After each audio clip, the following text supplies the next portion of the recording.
मिजोरम की लिटरेसी 91% है। वहाँ की आबादी लगभग 14 लाख है, जिसमें 95% ट्राइबल है।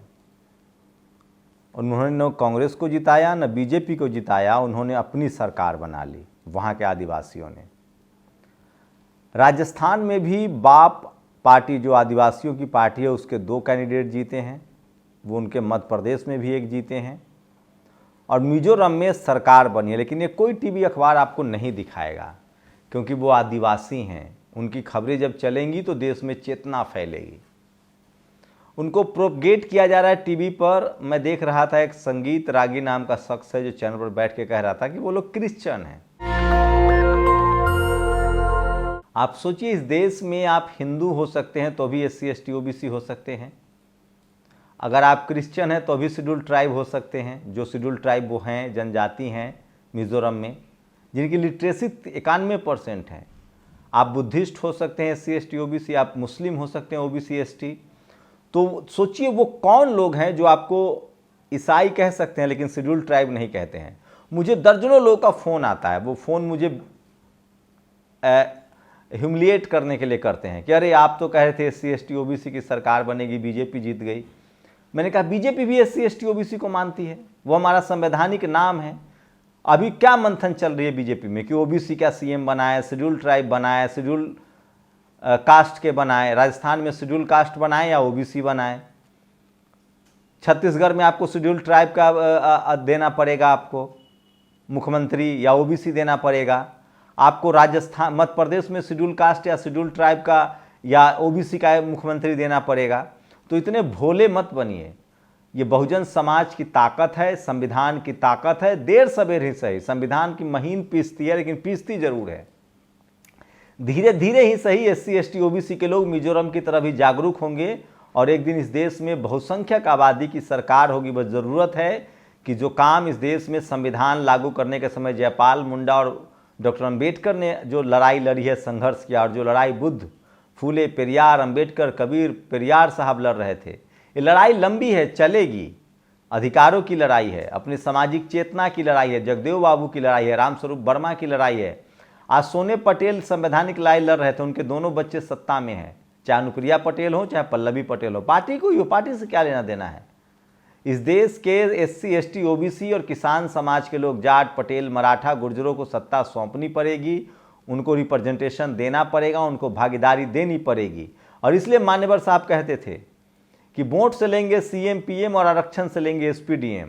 जो लोग आज छटपटा रहे हैं, मैं फिर कह रहा हूँ, बीजेपी धर्म के नाम पर तो कार्ड खेल ही रही है, लेकिन वो SC ST OBC का भी ध्यान रख रही है, जो कांग्रेस नहीं रख रही थी। मैं पिछले 1 महीना से कह रहा हूँ, इस देश में रिप्रेजेंटेशन देना पड़ेगा आपको। और धीरे धीरे जिस तरह से मिजोरम के लोग चेतनाशील हैं, चूँकि वहाँ लिटरेसी 91% है, उन्होंने अपनी सरकार बना ली। वो ट्राइबल कम्युनिटी है, एक वहाँ की आबादी का 95% ट्राइबल हैं, वो किसी धर्म के हों। तो चलिए बात को आगे बढ़ाते हैं, इस पर और भी विश्लेषण करेंगे। संसद में आज BSP के एक सांसद अपने गले में अपने अपमान का पटका लटका के पहुंचे। सोचिए किस तरह से लोकसभा स्पीकर ने कहा कि आप यहाँ विरोध प्रदर्शन नहीं कर सकते, जबकि उसी संसद में बीजेपी के मंत्री और सांसद नारे लगा रहे थे, खूब नारे लगा रहे थे, खूब जयकारे लगा रहे थे, मोदी सरकार तीसरी बार, मोदी सरकार तीसरी बार।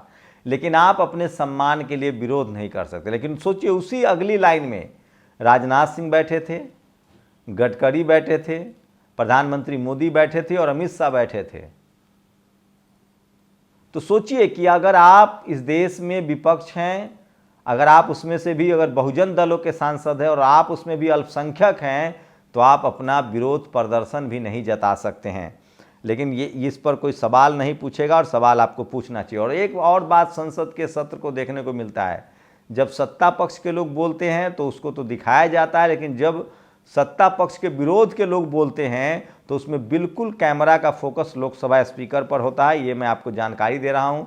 मिजोरम में ट्राइबल समाज ने न कांग्रेस को चुना है न बीजेपी को चुना है, उन्होंने अपनी सरकार बना ली है। सोचिए ये आपको टीवी अखबार नहीं बताएगा, क्योंकि उसको इसको बताने से नुकसान होगा। वो दिन भर 2 दिनों से टीवी पर बैठकर क्या बताया जा रहा है, OBC की राजनीति खत्म हो गई, SC ST की राजनीति खत्म हो गई, जाति की राजनीति नहीं चलेगी। अरे ये जाति की राजनीति नहीं है, संवैधानिक राजनीति है। SC ST OBC संवैधानिक नाम है इस देश के लोगों का, SC ST OBC जनरल अल्पसंख्यक, और उसके आधार पर उनका संवैधानिक अधिकार। और सोचिए, जो टीवी अखबार कह रहा है वही टीवी अखबार रोज बहस कर रहा है कि राजस्थान में OBC CM देना पड़ेगा या शेड्यूल कास्ट के मुख्यमंत्री बनाए जा सकते हैं। अर्जुन राम मेघवाल या बालकनाथ OBC कम्युनिटी से आते हैं। छत्तीसगढ़ में उनको ट्राइबल मुख्यमंत्री देना पड़ेगा या OBC मुख्यमंत्री देना पड़ेगा, जनरल का कोई नाम ही नहीं आ रहा है। मध्य प्रदेश में OBC मुख्यमंत्री, सोचिए बीजेपी ने 4 लोगों को उतारा था। Ganesh Singh OBC, Prahlad Patel OBC, Faggan Singh Kulaste schedule tribe, और यही कहा गया था कि आप भी CM हो सकते हैं। यही रणनीति थी छत्तीसगढ़ में, यही रणनीति थी राजस्थान में, यही रणनीति थी बीजेपी की। तो हमें मत समझाइए, बीजेपी से पूछिए। इस देश में SC ST OBC की राजनीति चल रही है, बस टीवी अखबार में नहीं बोल रहा है। और Bahujan Samaj SC ST OBC के जो लोग हैं वो क्लेम नहीं कर रहे हैं, लेकिन मिजोरम ने दिखा दिया है कि इस देश में SC ST OBC की राजनीति लंबे समय तक जाएगी, क्योंकि बाबा साहेब की राजनीति है ये, संवैधानिक राजनीति है ये, और इसको लेकर कोई रोक नहीं है। ये संवैधानिक नाम है इस देश का। रोक है जाति के नाम पर राजनीति की, रोक है धर्म के नाम पर राजनीति की। SC ST OBC के संवैधानिक अधिकार की राजनीति करना कोई अपराध नहीं है, कोई विरोध नहीं है। तो सोचिए, मिजोरम में न कांग्रेस को 1 सीट, बीजेपी को 2 सीट, वहां ट्राइबल समाज ने 95% संख्या है उनकी, उन्होंने अपनी सरकार बना ली है। 14 लाख करीब उनकी आबादी है। तो ये सबसे बड़ी बात है। और सोचिए, CM कार्ड हर जगह SC ST OBC को CM के रूप में प्रोजेक्ट किया था बीजेपी ने, और कांग्रेस इसीलिए चुनाव हारी क्योंकि वो इंडिया गठबंधन से अलग चुनाव लड़ रही थी और SC ST OBC को लेकर उसकी कोई धारणा नहीं थी। उसके जो OBC CM है गहलोत और बघेल, वो तो बीजेपी से भी ज़्यादा हिंदुत्व की राजनीति कर रहे थे। ये उनकी हार है। ये हार जो है SC ST OBC की आइडियोलॉजी की हार नहीं है, ये हार बघेल की हार है, जो हिंदुत्व की राजनीति कर रहे थे, जो अशोक गहलोत हिंदुत्व की राजनीति कर रहे थे। और कमलनाथ का तो पूछिए मत। जिस मध्य प्रदेश में बीजेपी अपना मुख्यमंत्री डिक्लेयर नहीं कर रही थी, SC ST OBC CM पर दाव खेल रही थी, फग्गन सिंह कुलस्ते को क्यों चुनाव लड़ाया? केंद्रीय मंत्री थे। प्रहलाद पटेल को, Ganesh Singh member of parliament थे, तोमर को। सोचिए, जो बीजेपी अपने SC ST OBC के लोगों को चुनाव मैदान में उतार रही थी कि आप CM हो सकते हैं, उस कम्युनिटी के लोग वोट दिए। आपने तो पहले ही तय कर लिया था कि आपके मुख्यमंत्री होंगे कमलनाथ, तो गैर सवर्ण मुख्यमंत्री क्यों चुनेगा बहुजन समाज? वो वहां है। छत्तीसगढ़ में क्या हुआ? भूपेश बघेल सबसे बड़े हिंदुत्व चेहरा थे। सोचिए, कुमार विश्वास को वहां की सरकार 60 लाख रुपए का चेक देती थी। बड़े बड़े धार्मिक आयोजन कराए जा रहे थे। तो आप धर्म की पिच पर खेलिएगा तो जीत तो बीजेपी को मिलेगी ही। और BSP सुप्रीमो मायावती ने बड़ा सवाल उठाया है चुनाव के नतीजों को लेकर। उन्होंने पूछा है कि जहां सस्पेंस था, जहां ट्रायंगुलर मुकाबले थे, एक इस तरह के लैंडस्लाइड की उम्मीद नहीं थी।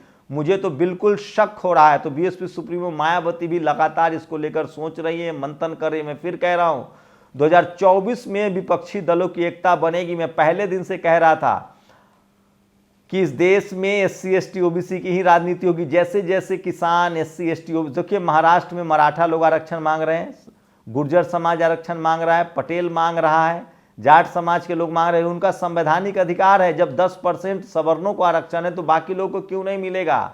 और जैसे जैसे कॉलेज यूनिवर्सिटी में लग जाए, कुछ डेवलपमेंट को आप रोक नहीं सकते हैं। आप अपने बच्चे को आज के समय में मोबाइल से दूर नहीं कर सकते हैं, कार से दूर नहीं कर सकते हैं, बाइक से दूर नहीं कर सकते हैं, टेक्नोलॉजी से दूर नहीं कर सकते हैं। समय का चक्का कुछ अपने हिसाब से भी चलता है। कुछ लोग तेज चलते हैं, कुछ लोग धीरे चलते हैं, लेकिन चक्का जरूर चलता है। तो मैं बार बार कह रहा हूं कि 21वीं सदी डॉक्टर अंबेडकर की सदी होगी और इस देश के जो संविधान है, जो संवैधानिक अधिकार है, उसके लिए लोग जागरूक हो रहे हैं। तो मायावती जी ने बड़ा सवाल उठाया है कि इसको लेकर भी सोचिए, ऐसा लैंडस्लाइड कैसे हो गया। और विपक्ष, मैं बार बार आपको कह रहा था कि कांग्रेस तीनों राज्य में चुनाव हारेगी और विपक्ष एकजुटता हो जाएगी। संसद के सत्र से पहले ये वीडियो देखिए किस तरह से खड़गे के कमरे में, जो कि कांग्रेस अध्यक्ष हैं, उनके कमरे में बड़ी बैठक हुई है विपक्षियों की, जिसमें राघव चड्ढा भी थे, तमाम विपक्षी दल के नेता थे। और संजय राउत ने एक बड़ा सवाल उठाया है, जो शिवसेना के नेता, उन्होंने कहा है कि एक बार अगर EVM में प्रॉब्लम नहीं तो एक चुनाव तो बैलेट पेपर से हो ही जाना चाहिए। और ऑल पार्टी मीटिंग सबसे बड़ी मीटिंग हुई है। तो आज संसद का सत्र चल रहा है और मैं फिर कह रहा हूं, बीजेपी मंथन कर रही है। आज के समय में बीजेपी 2024 को चुनाव में देखते हुए दलित, पिछड़ा और आदिवासी ही उनको मुख्यमंत्री देना पड़ेगा। 3 राज्यों में वो चुनाव जीते हैं, एक राज्य में वो हो सकता है, एक राज्य में हो सकता है कि वो जनरल सीएम चुन ले, छत्तीसगढ़ में उसकी भी कम संभावना है अगर 2024 उनके ध्यान में है तो। नहीं तो राजस्थान में ओबीसी या शेड्यूल कास्ट का सीएम हो सकता है, या किसान कम्युनिटी से आ सकता है, कोई जाट गुर्जर हो सकते हैं या ओबीसी हो सकते हैं, बालकनाथ ओबीसी से आते हैं। मध्य प्रदेश में उनको ओबीसी सीएम ही देना पड़ेगा।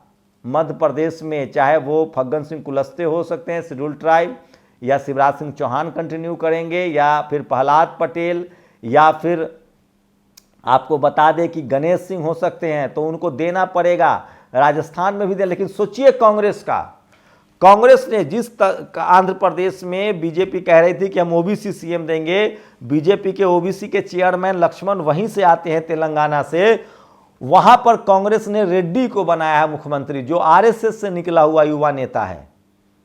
अब बताइए असली पॉलिटिकल डाइवर्सिटी कौन रखता है? मैं किसी का सगा नहीं हूं, मैं सच बोलता हूं, इस देश के संविधान के साथ हूं, संवैधानिक अधिकार के साथ हूं। कांग्रेस को जब फिर मौका मिला है तो उसने फिर एक जनरल कैटेगरी को मुख्यमंत्री चुना है, और वो भी जिनका बैकग्राउंड आरएसएस से है। इस बात को वैसे लगातार उठाते रहे हैं।